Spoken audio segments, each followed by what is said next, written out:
Le SS Waratah, surnommé le Titanic australien, était un luxueux paquebot qui a disparu sans laisser de traces en 1909 lors de son voyage de Durban vers Londres. À peine un an après son lancement, le navire a disparu avec 211 personnes à bord, suscitant des interrogations depuis plus d'un siècle.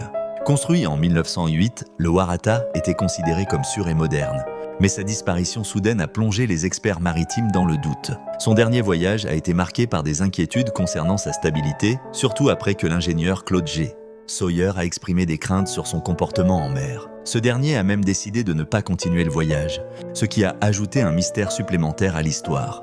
Le 26 juillet 1909, le Waratah a quitté Durban, mais il n'est jamais arrivé à son destination. Des observations non confirmées ont été rapportées, notamment des signaux lumineux et de la fumée suggérant des problèmes à bord. Malgré une vaste recherche, aucune trace du navire n'a été retrouvée, même des années plus tard. Les théories sur sa disparition vont de défaillances structurelles, de surcharge de cargaison à des tempêtes violentes. Même des idées farfelues, comme des enlèvements extraterrestres, ont été évoquées.